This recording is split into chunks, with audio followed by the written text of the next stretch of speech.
반갑습니다. 한 주간 동안 잘 지내셨죠?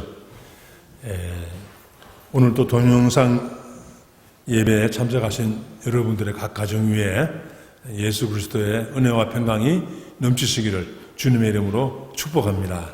아멘. 오늘 또 동영상 촬영 예배를 섬기시는 여러분들께 감사드립니다. 우리 이제 세 분 이상씩 인사하겠습니다. 하늘 복 많이 받으십시오. 하늘 복 많이 받으십시오. 하늘 복 많이 받으시기 바랍니다. 하늘 복 많이 받으시기 바랍니다. 이 복을 빌면요, 복을 받는 거예요. 교회 소식을 드리겠습니다. 금주 목자 공부는 고린도전서 10장입니다. 10장, 수요일 밤 8시에 준비해 오시기 바랍니다. 교육자들 모임은 금요일 날 저녁 7시 반입니다. 지난 토요일 날 천국 환송 예배가 있었습니다. 고 김혜숙 성도님 환송 예배가 있었는데요. 은혜가 참 많았습니다. 지난 토요일 날 7월 4일 날 만 70세 나이로 천국에 가셨습니다. 저는 2년 전에 만났던 그분을 천국으로 보내드린다는 게 참 감사했습니다. 이 땅에 더 오래 사셨으면 좋았었겠지만은 그러나 이 땅보다 더 좋은 천국에 가신 것이 정말 감사했습니다.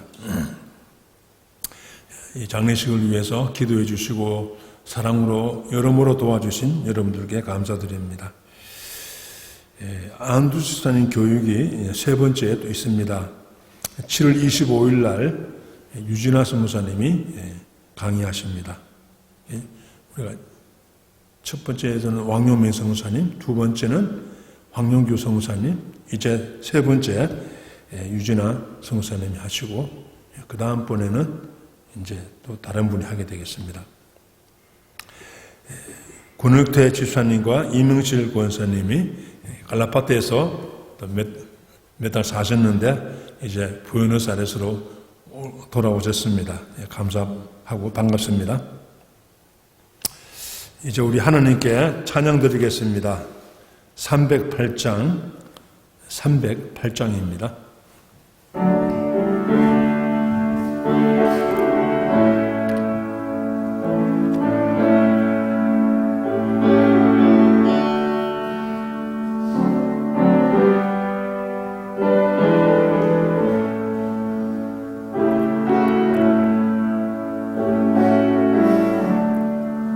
내 평생 살아온 길 뒤를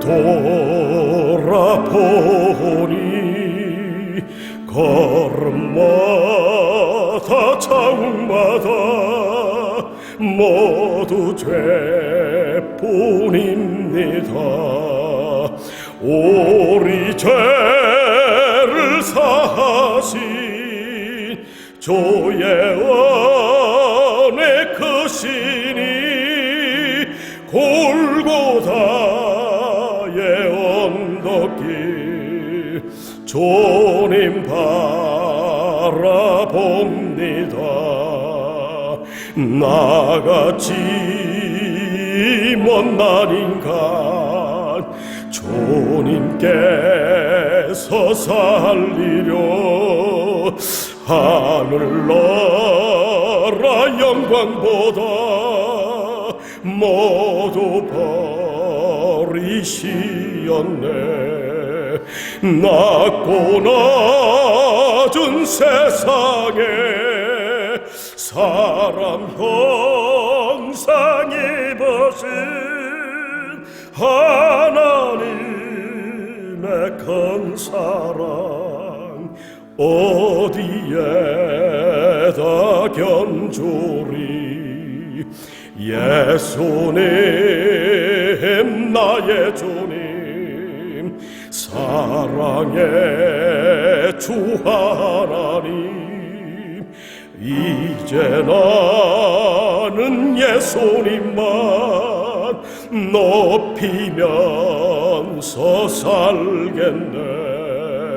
나의 남은 인생을 주와 동행하면서 주님 사랑 전하며 말씀 따라 살겠네.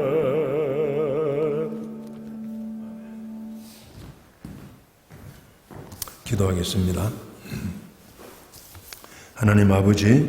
하나님 아버지께서 이 온 땅을 창조하시고 이 온 세계를 다스리시고 통치해 주심을 감사드립니다. 하나님의 절대 선하심과 신실하심이 주 예수님의 재림을 이루시고 이 땅 위에 새하늘과 새하늘이 이루어짐을 믿습니다. 오늘도 저희가 아버지의 손에서 받은 물질을 다시 아버지께 감사함으로 올려드립니다. 이 물질이 잃어버린 영혼을 찾도록 찾는 데 쓰여지며 어려운 이웃들을 돕는 데 오병이어로 축복하여 주시옵소서. 코로나19 어려운 때를 지나시는 우리 교우님들의 가정과 일터와 자녀들과 범사에 은혜 주시고 코로나19의 압박을 초월하는 하나님의 말씀으로 충만하여 하나님을 향한 찬양과 기쁨과 감사와 순종이 넘쳐나는 아버지 이 겨울이 되게 하여 주시옵소서. 교포사회를 돌아보시고 말씀을 전하시는 우리 목사님들 위해 하늘문을 열어주시고 하늘 양식 내리워 주시옵소서. 아르헨티나를 붙잡아 주시고 한반도가 하나님 손 안에서 남과 북이 하나 되게 하여 주시옵소서. 아버지 이 온 땅을 돌아보시고 여러 가지 아버지 재난으로 고통받는 중국 땅을 돌아보셔서 긍휼을 베풀어 주시옵소서. 오늘 또 이 종을 광야의 소리였던 친내와 같이 주님의 말씀을 온전하게 성령으로 능력으로 전하고 하나님의 구원의 사랑을 증거하는 종이 되게 하여 주십시오. 예수 그리스도 이름으로 감사하며 기도하옵나이다. 아멘.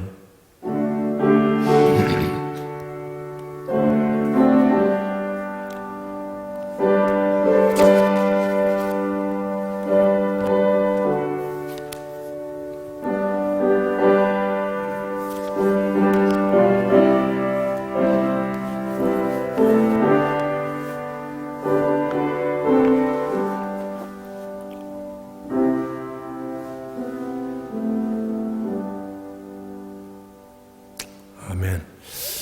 오늘 은혜 받을 하나님의 말씀은 고린도전서 9장입니다. 9장. 합독은 18절부터 23절까지만 하겠습니다. 하나님의 말씀을 읽는 시간입니다. 다 같이 자리에 일어나셔서 합독하시고요. 몸이 불편하신 분들은 그냥 앉아 계시기를 바랍니다. 9장 18절 시작. 그런즉 내 상이 무엇이냐? 내가 복음을 전할 때 값없이 전하고 복음으로 말미암아 내게 있는 권리를 다 쓰지 아니하는 이것이로다. 내가 모든 사람에게서 자유로우나 스스로 모든 사람에게 종이 된 것은 더 많은 사람을 얻고자 함이라. 유대인들에게 내가 유대인과 같이 된 것은 얻고자 함이요 율법 아래에 있는 자들에게는 내가 율법 아래에 있지 아니하는 율법 아래에 있는 자같이 된 것은 율법 아래에 있는 자들을 얻고자 함이요 율법 없는 자에게는 내가 하나님께는 율법 없는 자가 아니요 도리어 그리스도의 율법 아래 있는 자이나 율법 없는 자와 같이 된 것은 율법 없는 자들을 얻고자 함이라. 약한 자들에게 내가 약한 자와 같이 된 것은 약한 자들을 얻고자 함이요 내가 여러 사람에게 여러 모습이 된 것은 아무쪼록 몇 사람이라도 구원하고자 함이니 내가 복음을 위하여 모든 것을 행함은 복음에 참여하고자 함이라. 아멘. 자리에 앉아 주시기를 바랍니다. 이 시대는 그 어느 때보다도 권리를 주장하는 권리 신장의 시대입니다. 이 개인의 권리에 대해서 아주 민감해진 그런 시대에 살고 있죠. 그래서 여성의 권리, 노동자의 권리, 장애자의 권리, 병원의 권리, 여러 가지 권리 주장하고 있습니다. 좀 그렇습니다만은 이 인권을 너무 강조하다 보니까 인권을 창조하신 하나님 말씀보다 사람의 인권이 그 위에 올라앉아 있는 그런 이상한 현상도 일어나고 차별금지법이 등장하고 이렇게 세상이 난리가 되었습니다. 고린도전서 9장의 주제는 권리포기입니다. 오늘 설교 제목이 권리포기예요. 이 권리포기는 고린도전서 9장이 뿐만 아니라 성경 전체에 흐르는 중요한 이 사상입니다. 예를 들면 믿음의 조상 아브라함은 자기가 본토 친척 아비 집에서 그 안정되고 편안한 삶을 살 수 있는데 그 편안하고 안정된 삶을 포기하고 하나님 말씀을 따라갔죠. 하나님 말씀을 따르다가 모리아산까지 그 말씀을 따라 올라갔습니다. 그리고 믿음의 조상이 되었죠. 믿음의 조상이 되었습니다. 제 이름도 영어로는 아브라함이에요. 그리고 아브라함과 다윗이니까 다윗의 생애를 보면은 그 젊을 때 한 10년 동안 사울 왕에게 도망 다닙니다.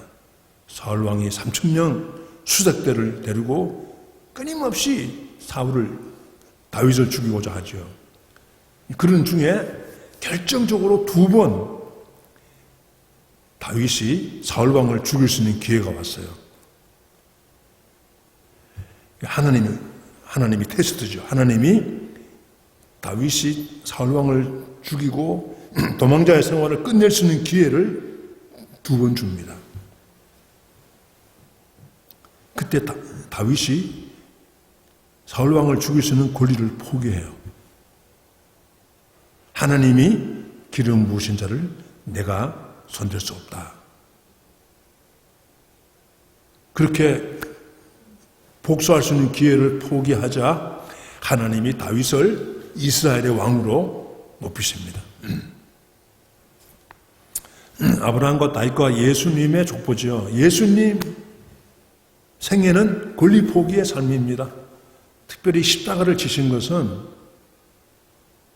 십자가를 지지 않고 살 수 있는 권리가 있는데 그 삶의 권리를 포기하고 십자가 지셨어요.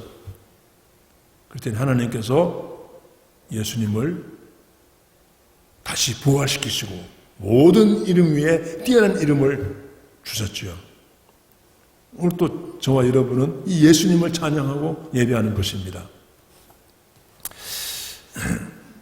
그런데 오늘 이 고린도전서 9장에서는 사도 바울의 권리 포기 간증이에요. 사도 바울이 어떻게 살아왔는지 그의 권리 포기의 삶을 좀 구체적으로 말합니다. 우리 세상에서는요, 권리 포기하는 것을 패배한 것으로 또 체념한 것으로 많이 오해합니다. 그럼 바보짓이고 그거는 무능한 것이다. 왜 권리를 포기하느냐? 악착같이 권리를 찾아내가지고 내 유익을 챙겨야 되지. 그런 게 일반적인 세상 나라 아니에요? 하나님 나라는 반대입니다. 권리 포기하는 자가 높아지고 권리 포기하는 자가 능력 있는 자가 되고 하나님께 사용되어지는 거예요.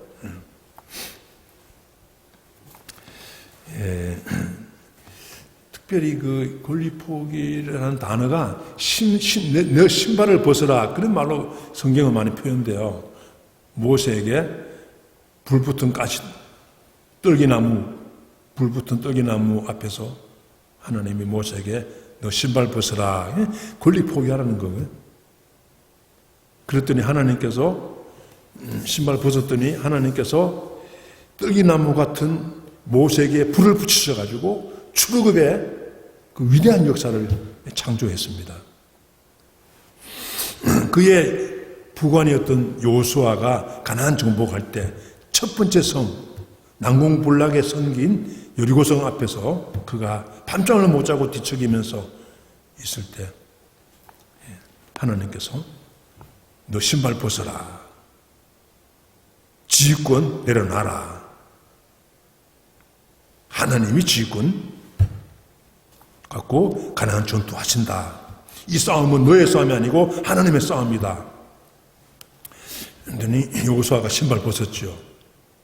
그랬더니 여리고성이 무너져 버렸어요. 가나안 전투에 승리했습니다. 그러니까 우리는 뭐 포기하면은 뭐 손해보는 거고 망하는 거고 패배하는 걸 생각하는데 그건 세상이고, 성경은 하나님은 신발 벗고 권리 포기하는 자에게 승리를 주고 축복을 주고 높이시는 것을 볼 수가 있습니다. 사도 바울은 왜 권리를 포기했습니까? 오늘 여러 가지 나오지만 두 가지 봅니다. 첫째는 복음을 위하여입니다. 사도 바울이 권리 포기한 것은 목적이 있었어요. 복음을 위해서.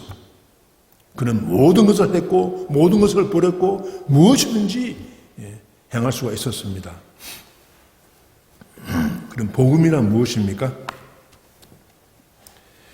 복음에 대해서 사도 바울이 고린도전서 15장에 딱 정리해놨습니다. 이게 모든 사도들이 공통적으로 고백한, 정리한 거죠. 15장 1절에 보시면 고린도전서 15장 1절, 형제들아 내가 너희에게 전한 복음을, 그죠? 내가 너희에게 전한 복음을, 그 내용이 뭐냐? 3절 4절이에요. 같이 한번 읽어볼까요? 3절 4절. 내가 받은 것을 먼저 너희에게 전하였노니 이는 성경대로 그리스도께서 우리 죄를 위하여 죽으시고 장사 지낸 바 되셨다가 성경대로 사흘 만에 다시 살아나사 게바에게 보이시고. 이게 복음이에요. 이게 복음의 내용. 안두산도 시취할 때 이거 질문하죠. 복음의 내용 무엇입니까? 질문하죠. 우리 죄를 위하여 십자가에 죽으시고 다시 3년 만에 부활하셨다. 줄여 말하면은 그거죠. 우리 죄를 위하여 죽으시고 우리를 위하여 부활하셨다.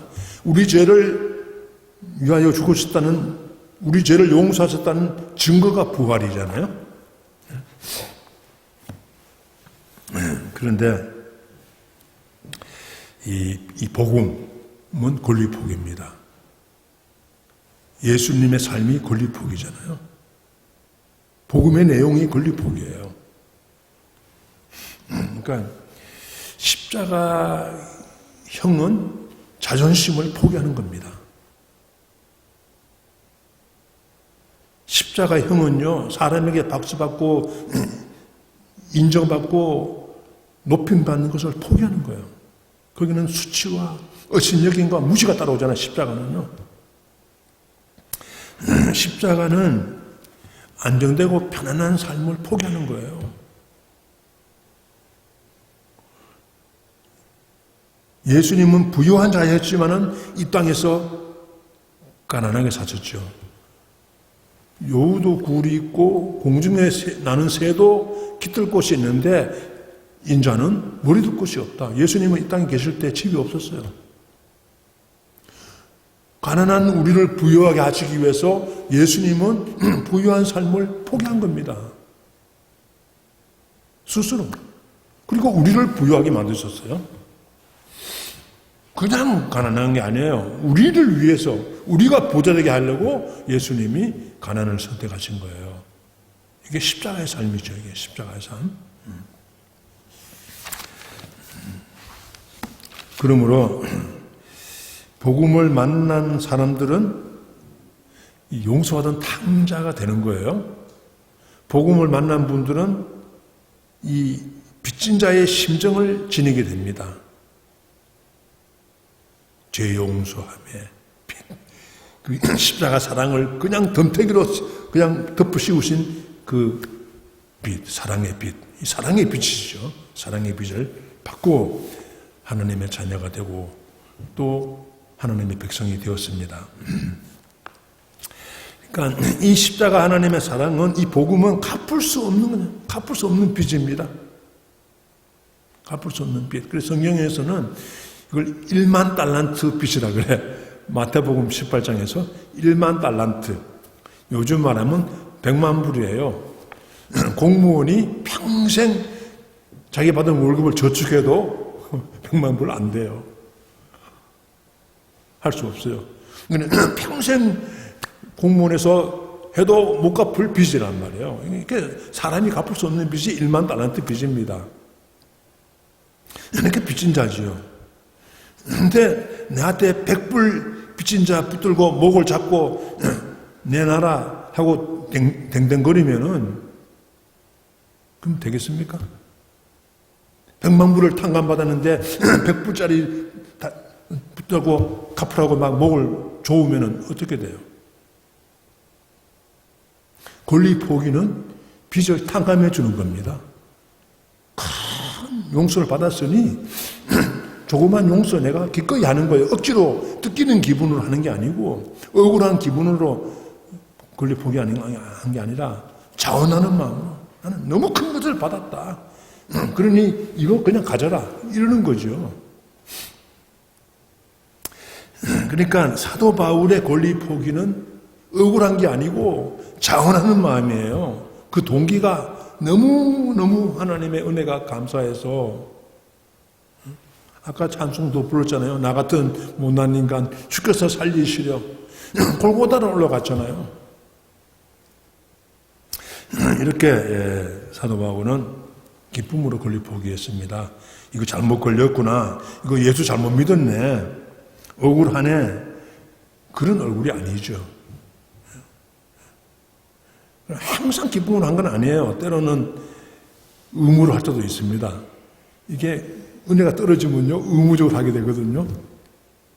은혜가 충만할 때는 자원하는 마음으로 하다가, 그러나 이렇든 저렇든 그 권리 포기의 삶을 살아간 거죠. 복음을 위해서. 복음을 위해서요.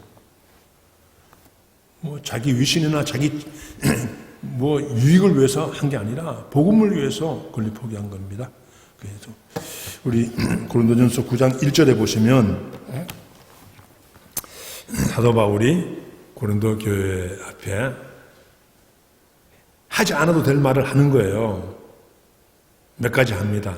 그 1절이에요. 내가 자유인이 아니냐, 사도가 아니냐, 예수 우리 주를 보지 못하였느냐, 주 안에서 행한 나의 일이 너희가 아니냐. 이게 참 가슴 아픈 말입니다. 내가 자유인이 아닙니까? 그런데 내가 고린도교회 여러분들의 섬기는 종이 되어서 살아온 겁니다. 그 말이에요. 내가 사도가 아닙니까? 내가 예수님이 나를 사도로 세웠는데 여러분들은 내 사도권 시비를 걸지요. 고린도 교회 안에 일부 사람들은 바울이 사도가 아니다. 그는 예수님 살아계실 때 12제자가 아니었다. 예수님의 부활을 본 사람이 아니다. 이래가지고 사도권에 시비를 건 거예요. 그렇죠. 여러분들 예를 들면은 어느 교회 목사님을 좀 흠집내는 사람들이 목사님의 뒷조사를 해서 목사님의 과거를 다 조사해가지고 흠집내려고 하다 보니까 그분이 받았던 박사학위가 가짜 박사학위야. 돈 주고 산 거예요. 그래가지고 그걸 가지고 목사님 성토하고 소문내고 하면은 목사님이 설교할 때 그 설교가 신뢰가 되겠습니까? 그 소문 때문에. 그러니까 바울이 내가 사도라는 걸 강조하는 거는요, 바울의 위신 때문이 아니에요. 바울이 전한 복음이 훼손을 받는 거야. 저거 바울이 전하는 복음이 진짜야 저거? 베드로 사도가 전한 복음과 같은 거야? 하고 의심할 수 있는 거예요. 사도가 아닌데 왜 자기가 사도라 그랬느냐? 그가 전한 복음에 대한 의심을 할 수 있습니다. 내가 사도가 아닙니까? 이렇게 말하는 거예요. 내가 아버지가 아닙니까? 이 말이요. 자식들이 막 우리 아버지 아니다 그럴 때 마음 아픈 얘기죠. 사도 바울은 시리아의 다마스커스에서 난 12시에 부활하신 주님 만났습니다. 사도행전 9장. 그 중요한 사건이에요. 다마스커스에서 예수님 만난 사건, 부활하신 주님 만난 거거든요. 바울은 본래 구약에 정통한 가마리엘 그 석학의 수제자입니다. 구약 성경 박사예요. 그리고 구약에서는 하나님이 임재하실 때 하나님의 현현이 강한 빛으로 많이 나타났어요. 태양보다 더 강한 빛으로 나타날 때가 많았거든요. 그걸 아는 사도 바울이 다마스커스에서 낮 12시에 태양보다 더 강렬한 빛이 비춰서 자기 눈이 멀었을 때에 그는 알았습니다. 이게 하나님의 임재구나. 하나님의 현현이구나. 이건 하나님이 내게 역사한 거다. 그리고 그걸 확인하려고 물었어요. 누구십니까? 당신은 누구십니까? 하나님이라고 생각했거든요. 근데 갑자기 나는 너가 핍박하는 예수다 이러는 거예요. 하나님으로 알고 물었는데 나는 너가 핍박하는 예수다 이 말이에요. 사도 바울은 지금 스데반을 죽인 사람 아니에요. 근데 예수님을 핍박한다고 말하거든. 교회를 짓밟았는데 예수님을 짓밟았다고 말합니다. 교회를 자꾸 비난하고 욕하는 사람은요, 예수님을 비난하고 욕하는 사람이에요. 예수님은 교회를 그리스도의 몸으로, 교회의 머리로서 동일시합니다. 교회가 나고 내가 교회다. 쉽게 말하면 내가 현창훈이고 현천이고 나다. 예수님 이렇게 말씀하시는 거예요. 현창훈을 존경하는 사람은 예수님을 존경하는 것이고 현창훈을 업신여기는 사람은 예수님을 나를 업신여기는 것이다. 그렇게 말하는 거란 말이에요. 이게. 사도 바울이 고린도교회 일부 사람들이 사도권 가지고 자꾸 시비 걸고 하니까 이 말을 한 거예요. 내가 사도가 아닙니까? 근데 빌립보 교회에 대해서는 이 말 안 해요. 빌립보 교회는 사도권 시비가 없었어요. 고린도 교회가 좀 못된 교회가 돼가지고 사도 바울을 괴롭힌 거였죠. 그래서 다시 보시면 9장 1절 내가 자유인이 아니냐 사도가 아닙니까? 내가 우리 주를 보지 못했습니까? 부활하신 주님 봤다는 거죠. 다마스커스에서 내가 봤다. 또 주 안에서 행한 일이 나의 일이 너희가 아닙니까? 사도의 증명이요. 주님이 파송해서 교회를 개척하는 거예요. 12사도의 중요한 첫째 사명이 교회 개척입니다. 그리고 그 개척에 복음을 기초로 쌓는 거예요. 교회 기초에, 터에 예수 그리스도의 복음을 쌓아야 되기 때문에 교회를 개척시켰어요. 사도들에게. 그러니까 고린도 교회를 개척하고 세운 사람이 바로 내가 아니냐. 하나님이 나를 보내서 사도로 보내서 여러분을 개척하게 한 것입니다. 여러분이 바로 내가 사도라는 증명이고 표지입니다. 그 얘기를 한 거죠. 그래서 오늘 4절에 보시면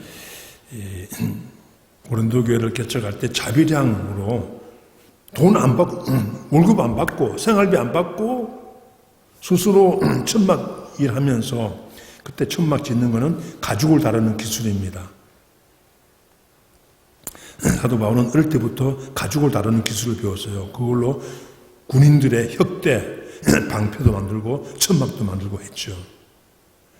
사도 바울이 빌립보 교회에서는 일 안 했어요. 생활비 받아가면서 목회했는데, 개척했는데 고린도 교회에 와서는 일하면서 월급 안 받고 자비당으로 일했습니다. 고린도 교회가 고린도 도시가 복잡한 도시니까. 그게 4절입니다. 4절.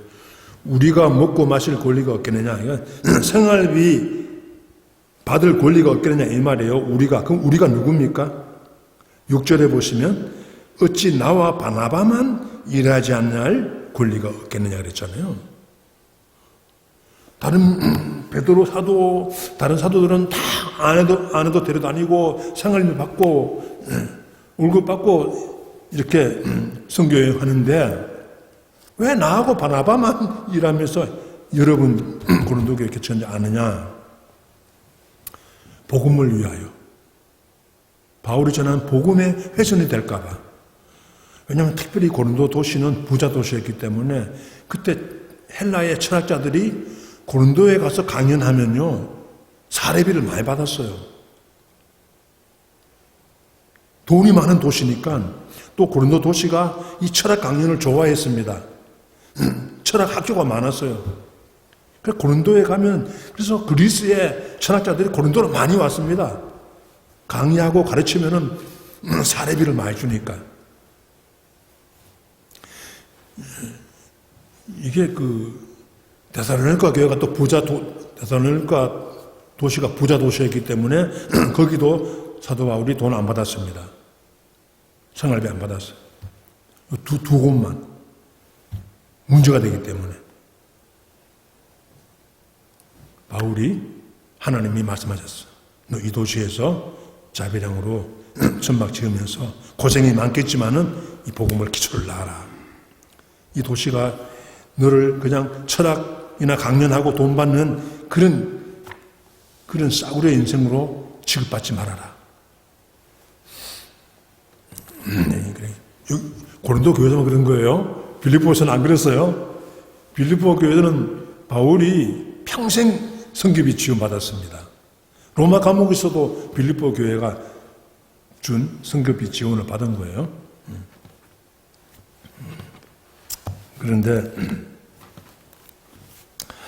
여러분들 우리 교회 교역자 생활비 어떻게 생각하십니까? 교회 교역자님들 물론 풀타임도 있고 파트타임도 있죠. 제가 몇 번 말씀드렸습니다만은 각 교회마다 형편이 다릅니다. 작은 교회, 큰 교회, 재정도 교회마다 다 달라요. 그래서 어떤 기준을 정하면 안 돼요. 고린도 교회는 고린도 교회고 빌립보 교회는 빌립보 교회예요. 달라요, 상황이. 거기에 맞춰서 해야 됩니다. 근데 제가 오랫동안 생각한 개념은요, 내가 목회하는 그 교회에 받는 생활비는 내가 있는 그 교회의 중간, 위로도 아니고 밑에도 아니고 그 중간의 삶을 살면은 위의 사람도 내가 모실 수 있고 생활이 어려운 사람도 내가 받을 수 있고 그렇지 않은가 그런 생각을 혼자 했습니다. 이건 내 생각이에요. 제 아내 생각이 아니고 제 생각입니다. 그렇게 해서 살았는데 생활이 빡빡했죠.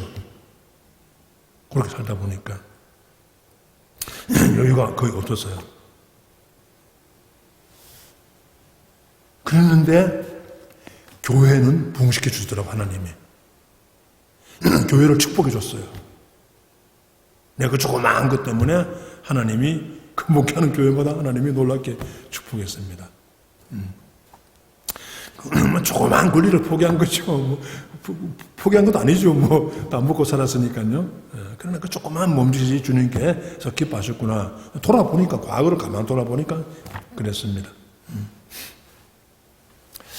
어떤 분은, 여기 아니고, 산호제, 미국 샌프란시스코 사는 어떤 분은 교회 교역자들에 대해서는 소홀히 하고 선교한다고 그냥 뛰어다니는 분이 있었어요. 선교한다고. 그래서 제가 집에 있는 부모님도 제대로 안 모시면서 양로원 사업한다고 뛰어다니는 사람과 비슷한 것 같아요. 집에 있는 부모님은 제대로 안 모시면서 무슨 양로원입니까? 양로원은? 다 해야죠. 다 해야 되는데 순서적으로는 부모님이지. 순서적으로는. 그렇지 않습니까, 여러분들? 그러니까 내가 다니는 교회 안에 있는 교육자님들을 우선적으로 내가 존경하고 잘 보살펴야 됩니다. 필요한 것을 공급해 줘야 돼요. 그런 자세를 가져야 된단 말이에요. 복음을 위해서, 예수님을 위해서, 그 이름을 위하여 이것도 하고 저것도 하는 것입니다. 기준이 그거예요. 내게 얼마나 유익이 되느냐, 손해가 되느냐, 그게 아니고 기준이 복음을 위하여, 그 이름을 위하여예요. 바울은 이기 때문에 많이 참았습니다. 12절 보시면 9장 12절 다른 이들도 너희에게 이런 권리를 가졌거든 하물며 우리일까 보냐. 그러나 우리가 이 권리를 쓰지 아니하고 범사에 참는 것은 그리스도 복음에 아무 장애가 없게 함이로다. 참 놀라운 말 구절 아닙니까? 12절 한번 읽어보겠습니다. 시작. 다른 이들도 너희에게 이런 권리를 가졌거든 하물며 우리일까 보냐. 그러나 우리가 이 권리를 쓰지 아니하고 범사에 참는 것은 그리스도 복음에 아무 장애가 없게 하려 함이로다. 그랬죠. 이게 이 권리를 쓰지 아니하고 범사에 참는 것은, 이 찾는다는 말이 억울하게 그냥 막 인상 쓰면서 찾는 게 아니고 절제. 복음의 장애가, 복음 전파에 장애가 안 되도록 절제하는 삶을 말합니다. 절제하는 삶. 이게 덮어둔다는 거예요. 그걸 자꾸 문제 삼지 않는다는 거예요. 문제 삼지 않고 덮어두는 것을 말합니다.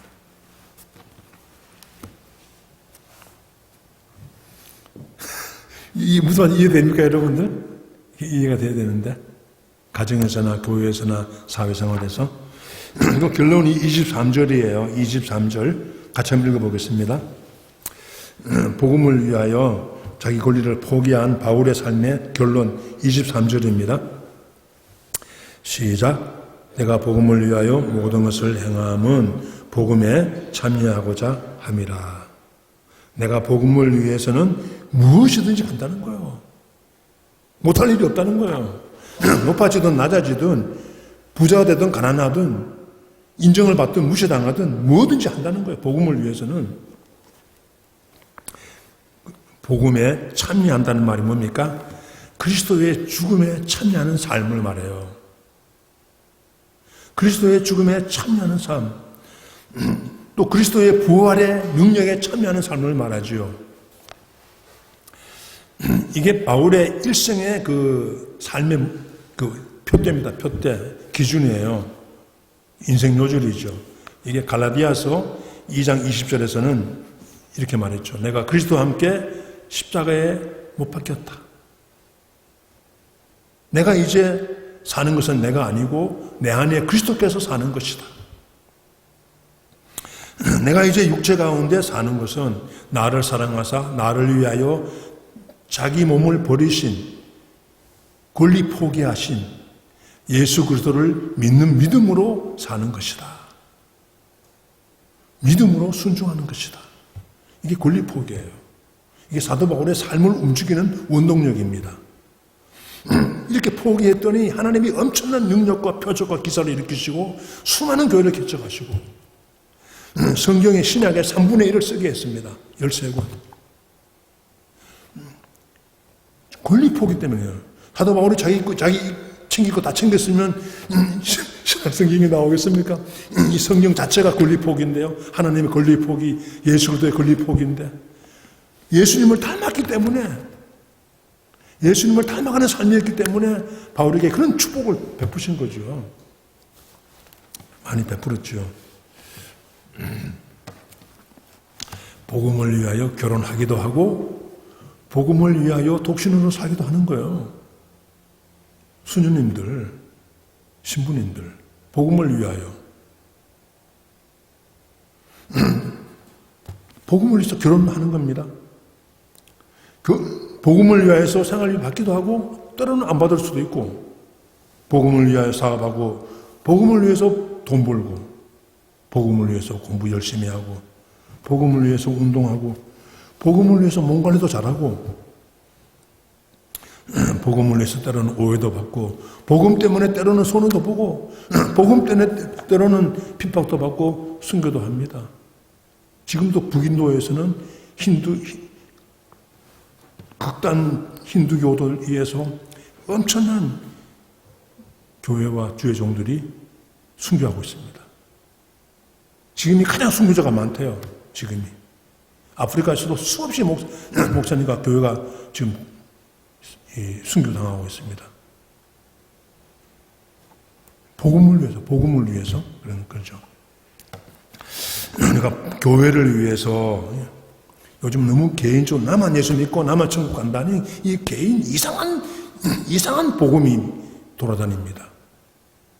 나만 잘 믿고 나만 잘 살고 나만 천국 간다는 이상한 복음, 이 가짜 복음이에요. 이거는 복음은 공동체입니다. 교회를 위하여, 복음을 위하여 한다는 말은 다른 말로 하면 공동체를 위하여, 교회를 위하여요. 형제 자매를 위하여입니다. 그러므로 우리가 살아가면서 교회를 욕먹이면 안 돼요. 또 돌아다니면서 교회 욕하면 안 됩니다. 그건 예수님을 욕하는 거고, 그건 예수님을 무시하는 거예요. 교회가 약점도 많고 잘못하는 것도 있지만은 덮어야 돼요. 그게 주님을 사랑하는 마음이에요. 덮어야 됩니다. 따라합시다. 덮는 게 사랑이다. 맞습니까, 여러분? 그렇잖아요.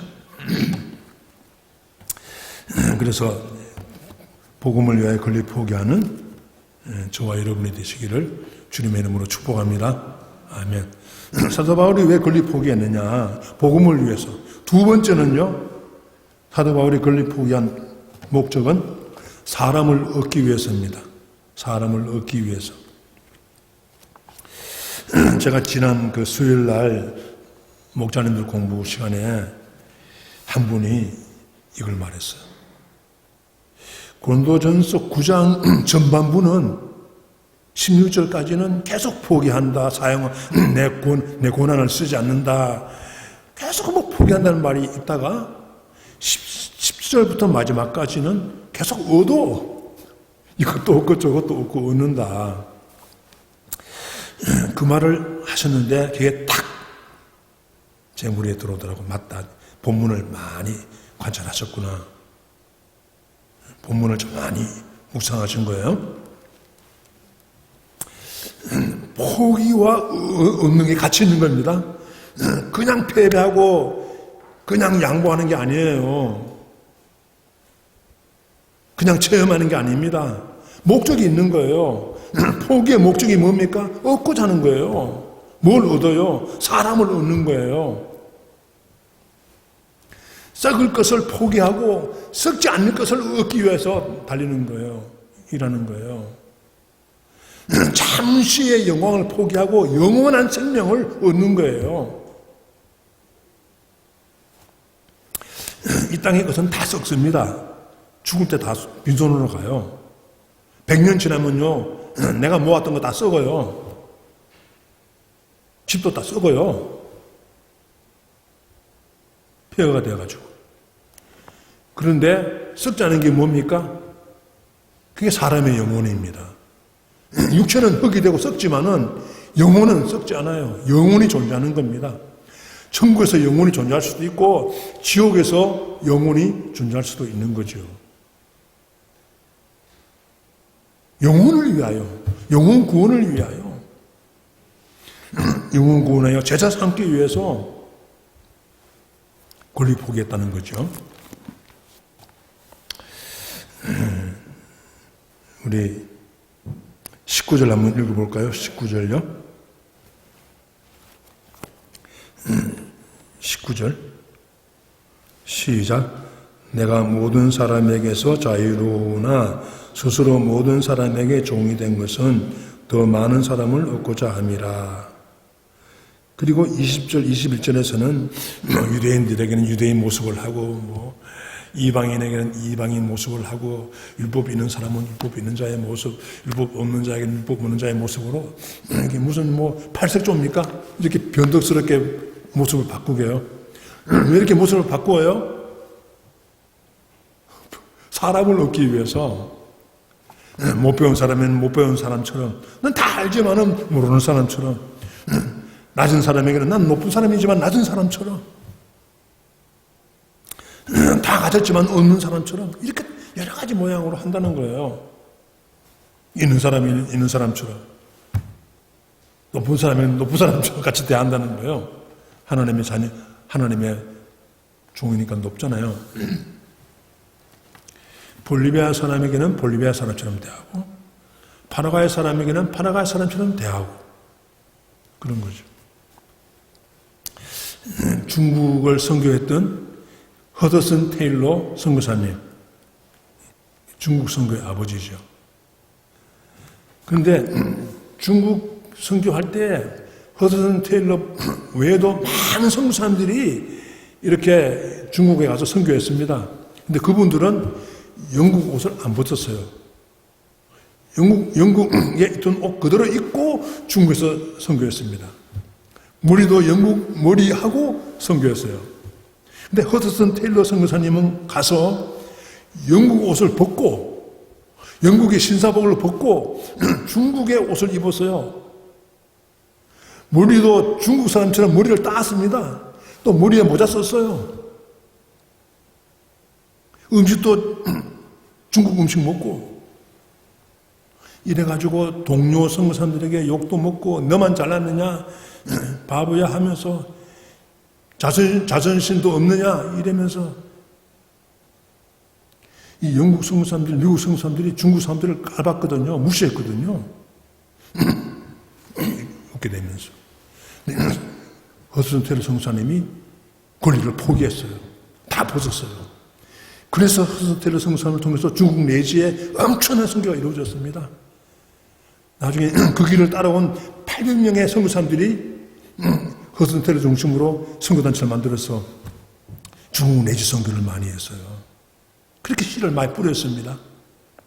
권리 포기하니까 열매가 많았어요. 영국 신사복 입고 선교한 분들은 열매가 없어서요. 있긴 있었어. 근데 열매가 작았어요. 열매가 작았어. 여러분들, 사람을 얻기 위해서 우리가 무엇이든지 할 수 있는 우리가 되기를 바랍니다. 여기 특별히 약한 자들이 나와요. 22절에 보시면 22절 한번 읽어볼까요? 9장 22절 약한 자들. 다시 한번 22절 시작. 약한 자들에게 내가 약한 자가 된 것은 약한 자들을 얻고자 함이요 내가 여러 사람에게 여러 모습이 된 것은 아무쪼록 몇 사람이라도 구원코자 함이니라. 바울이 강한 사람이고 석학이고 박사고 헬라어와 아람어와 히브리어에 융통한 사람이고 세계 최고의 지성인인데, 엘리트인데, 가마리엘 그 당대 최고의 스승의 수제자인데, 바리새인 중에 바리새인인데 강한 자죠. 그런데 여기 보면 22절에 약한 자들에게 그랬어요.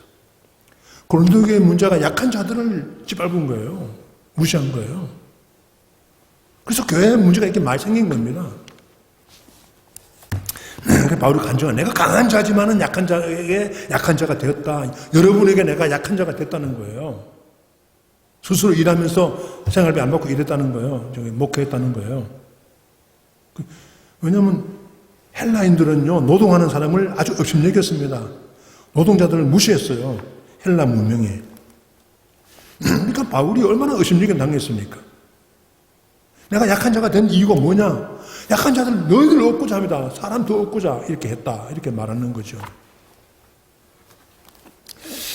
여러분들 여러분들 가정에서는 누가 강자고 누가 약한 자입니까? 대부분은 부모님이 강한 자고 자녀가 약한 자지요. 그래서 부모님이 강한 자라 권리 주장하면요, 규제하고 주장하고 이렇게 왜 내 식으로 안 하는 거야? 왜 내 말 안 들어? 이러면요 자녀를 잃어버려요. 자녀와의 관계가 깨집니다. 자녀들이 겉으로는 엎드리지만은 속으로는 부모님을 떠나요. 부모님이 권리 포기해야, 강한 자지만 권리 포기해야 자녀가 부모님 안으로 들어옵니다. 자식 이기는 부모가 없다고 말하잖아요. 이게 우리 조상들의 지혜입니다. 져야 들어오는 거예요. 이기면 가출해버려. 가출은 부모 책임입니다. 너무 강한 거예요, 부모가. 강한 자가 집안에 있으면 집안이 계속 긴장하고 평화가 없어요. 집안에 강한 자가 약한 자가 되어야, 강한 자가 권리 포기하면은 그 가정에 자유와 평화와 기쁨이 옵니다. 중요한 원리예요. 부부 사이에 마찬가지입니다. 여러분 가정은, 혼자 사시는 분도 많이 계시는데 미안합니다. 혼자 계시는 분은 약한 자죠. 근데 부부가 있는 분은 남편과 아내 중에 누가 강한 자입니까? 한국에서는 대부분 남자가 강한 자인데 아르헨티나에서는 대부분 여자분들이 강한 자더라고, 집안에서. 여자분들이 돈도 잘 벌고 여자분들이 사업을 잘해요. 여자분들이 부지런하고 남자분들은 그냥 둘러리야. 아니, 다 그런 거 아니고 이제 일반적으로 그런 게 많다는 거예요. 여러분들,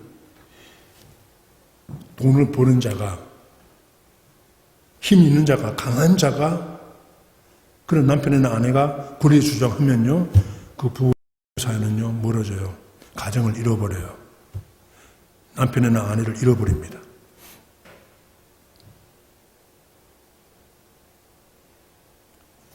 실제? 왜 이혼합니까? 왜 자녀가 집을 떠납니까? 권리 포기 안 된 거예요. 권리 포기 안 된 거예요. 다 잘났으니까 내가 왕이야. 내 말대로 해야 돼. 왜 내 방법대로 안 하는 거야? 이래 되면요, 그 공동체, 그 가정은요, 평화가 없어요. 그래서 가정이 편안하고 이렇게 자유가 있고 기쁨이 있는 가정의 특징은 그 누군가가 권리 포기하고 있기 때문에 그래요. 교회도 마찬가지. 그 누군가가 교회에서 권리 포기하고 있기 때문에 교회가 편안하고 자유롭고 기쁨이 있는 거예요. 이게 참 중요한 원리입니다. 오늘 본문에 상이라는 말이 많이 나오는데요. 사도 바울이 나는 상을 바라고 달려간다고 말했거든요. 상이라는 말이 2번 나와요. 어디 나옵니까? 18절. 그런즉 내 상이 무엇이냐? 그리고 또 나와요. 24절에 운동장에서 다른질하는 자들이 다 달아날지라도 오직 상을 받는 사람은 한 사람입니다. 너희도 상 받도록 이와 같이 달려라. 나처럼 달려라. 이 말이잖아요. 상이란 말이 나와요. 상이 뭡니까? 상급. 권리 포기하면 상급이 있어요. 얻는 게 있어요. 그게 썩지 않는 영혼입니다. 그게 사람이에요. 영혼 구원이에요. 천국에서 받는 생명의 멸관은 내가 전도하고 사랑하고 섬겼던 영혼입니다. 그게 생명의 멸관이고 의의 멸관입니다. 여러분들, 사람을 얻고자 내가 뭔가 양보하고 손해보고 참았다면 그게 상이 되는 거예요. 내 권리를 다 안 썼으니까, 할 말을 다 안 했으니까 상이 되는 거죠. 그리고 권리 포기하면서 사는 삶에 주어지는 하나님이 주시는 기쁨과 평강과 상급, 열매, 이런 것들이 이 땅의 삶이 상급이고, 하늘나라의 상은 사람입니다. 천국에는요, 사람 외에는 다른 건 안 가. 갈 필요가 없어요, 천국에는. 다 있어. 다 있어요. 가장 좋은 걸로 다 있어요. 근데 사람이 가야 돼. 사람을 사랑해야 되죠. 오늘 설교가 조금 길어집니다만은 워낙 이게 중요해서 내가 좀 말이 많아졌습니다. 그러나 지난 토요일 날 천국 환송 예배가 있었지요. 고 김혜숙 성도님, 이분은 오랫동안 수많은 사람들이 몇십 년을 전도했습니다. 교회 안 나갔어요. 그 까라보보 집 근처에 제일교회도 있고 순복음교회도 있고 친구들이 말단했기 때문에 가면서 오면서 교회 가자고 해도 안 갔어요. 전도하기 어려운 분이었습니다. 강한 분이었어요. 근데 본교회 정정자 권사님이 언니처럼 친구가 돼줬어요. 여전도에 일하면 한인의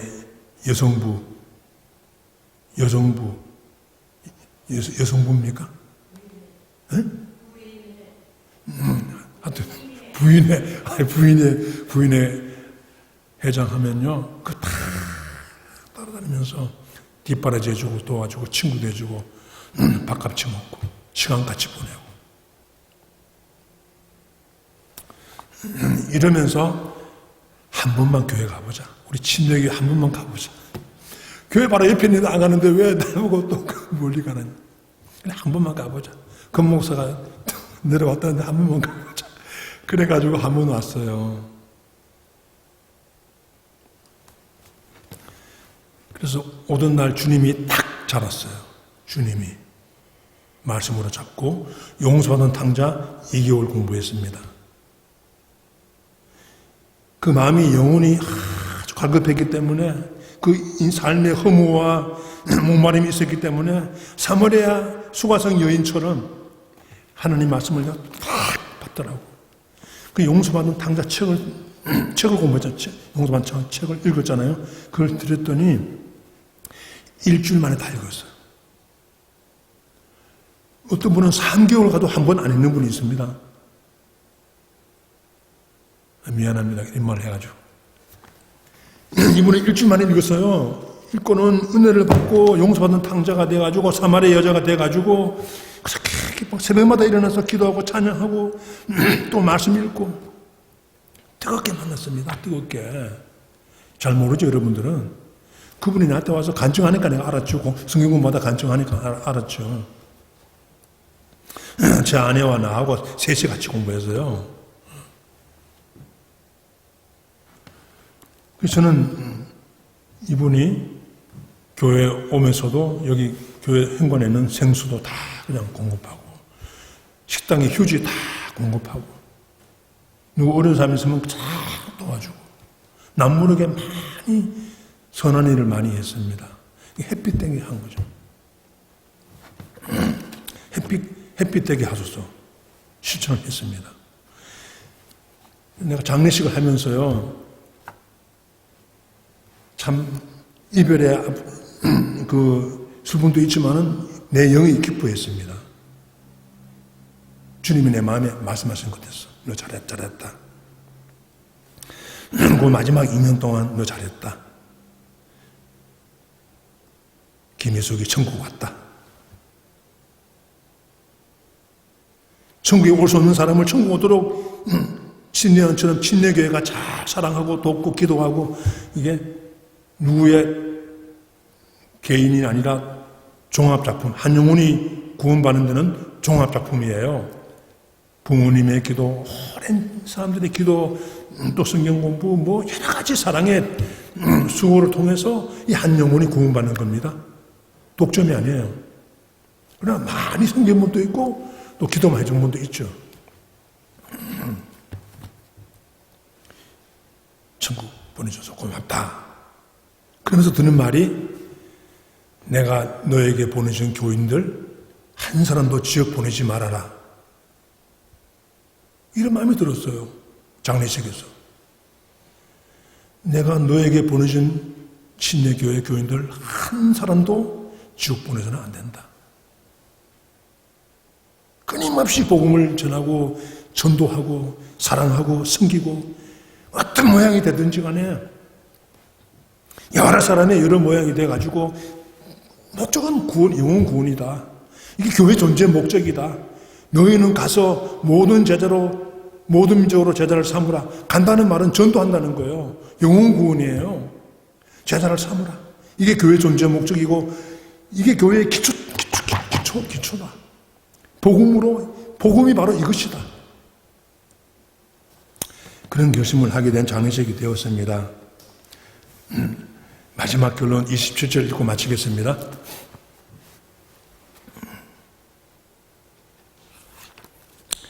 예, 9장 27절 마지막입니다. 시작. 내가 내 몸을 쳐 복종하게 함은 내가 남에게 전파한 후에 자신이 도리어 부림을 당할까 두려워함이로다. 아멘. 내가 내 몸을 쳐 복종한다는 사도 바울이, 그 위대한 사도 바울이 뭘 아직도 이렇게 갈등하고 긴장한가? 이상하잖아요. 이제 구원받고 천국 가면 되는데 뭐 이렇게 갈등하고 긴장합니까? 위대한 사도 바울이 고린도교회를 개척하고 수많은 교회를 개척한 이분이 천국 갈 텐데 뭐 이러느냐? 이게 다른 거예요. 이게 다른 거예요. 내 몸을 쳐서 복종이 뭡니까? 권리 포기하는 거예요. 아직도 권리 포기하는 거야. 날마다 권리 포기하고 날마다 주님 순종하고 영혼을 섬기는 거죠. 날마다. 사도 바울의 마음에는 권리 주장하는 마음과 권리 포기하는 마음이 같이 있었어요. 육체의 소욕과 성령의 소욕이 같이 있었어요. 갈라디아서 2장. 그 문계와 hin기가 같이 있었어요. 사도 바울은 날마다 자기 부인하고 자기를 쳐서 복종시키고 주님의 말씀을 따라 순종하고 그리고 아름다운 생애를 마쳤습니다. 여러분들, 저와 여러분은 이 겨울에 이 말 많은 세상에서 권리 포기하여 진정한 상을 받는 큰 기쁨의 삶을 누리는 그런 저와 여러분이 되기를 주님의 이름으로 축복합니다. 아멘. 1분 동안만 같이 합심해서 기도하겠습니다. 내가 아직도 움켜쥐고 놓을 수 없는 거 있으면 권리 포기 깨닫게 해주시고 권리 포기하고 진정한 자유함과 진정한 기쁨과 승리를 얻게 하여 주시고 썩을 거 놓고 썩지 않을 거를 잡는 이런 은혜를 달라고 우리 각자 한번 기도하시겠습니다. 함께 기도하시겠습니다.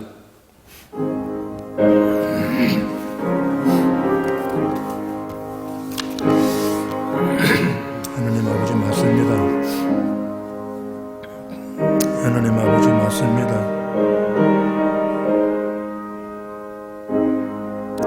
하나님 아버지께서 은혜를 베풀어 주시옵소서.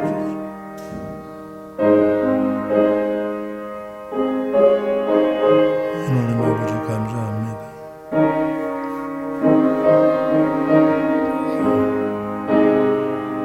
아버지, 우리는 하나님의 백성입니다. 세상의 풍조를 따라가지 말고 예수님처럼 예수님을 따라가서 권리 포기함으로 진정한 자유와 승리를 얻게 하여 주십시오.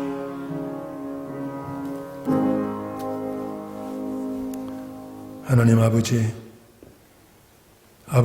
이 세상은 자기 권리 주장하고 자기 이권 챙기느라고 난리를 떨고 있습니다.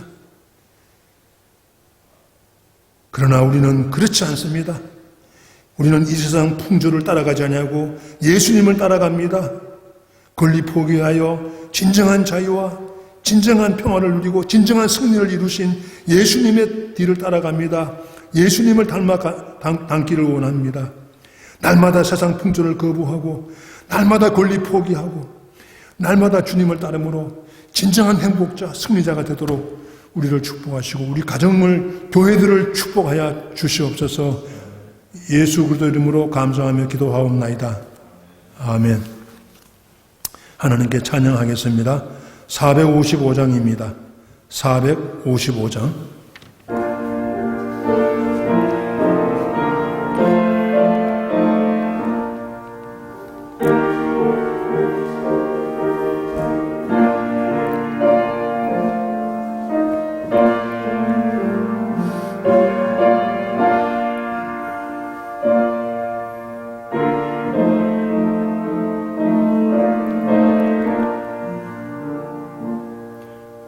주님의 마음을 본받는 자, 그 맘에 평강이 찾아오는 험악한 세상을 이길 힘이 하늘로부터 임함이로다. 주님의 마음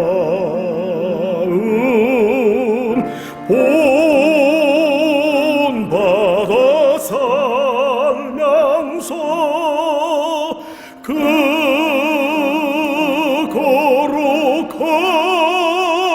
거룩하신 나도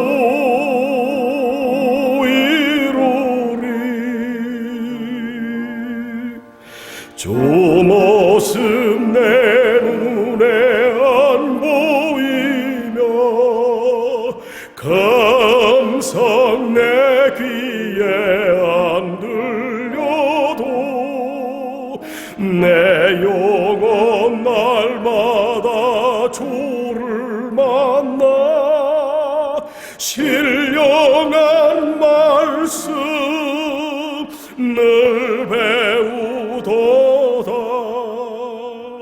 주님의 마음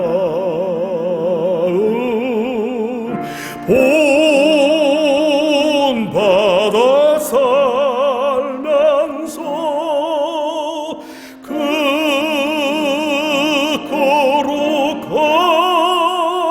거룩하신 나도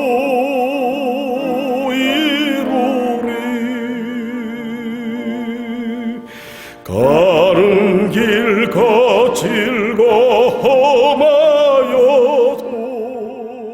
내 맘에 불평이 없어짐은 십자가 고난을 이겨내신 주님의 마음 본받음이 주님의 마음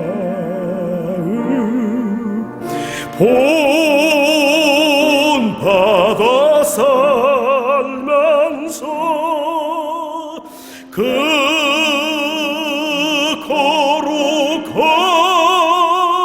거룩하신 나도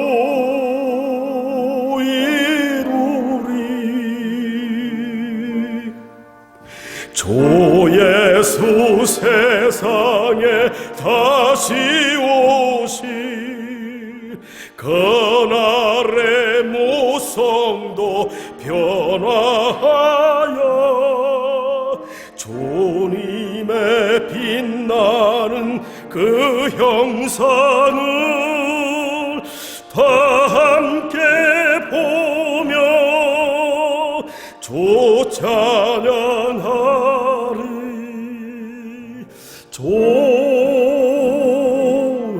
주님의 마음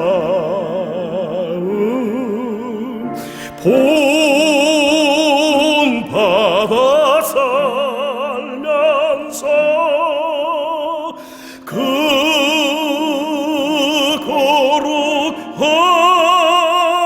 거룩하신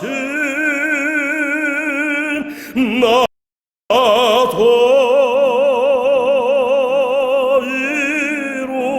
이루리.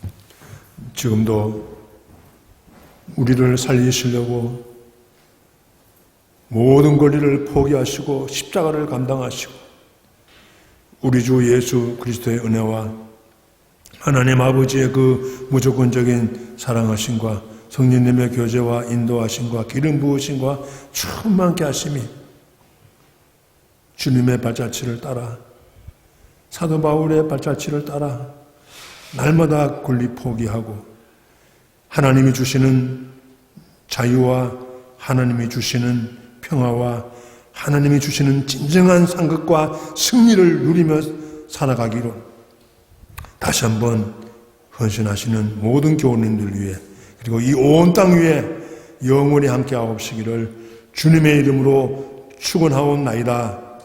아멘. 아멘.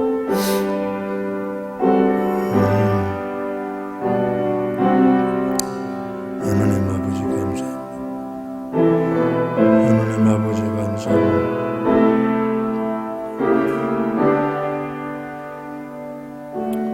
하나님 아버지 감사합니다.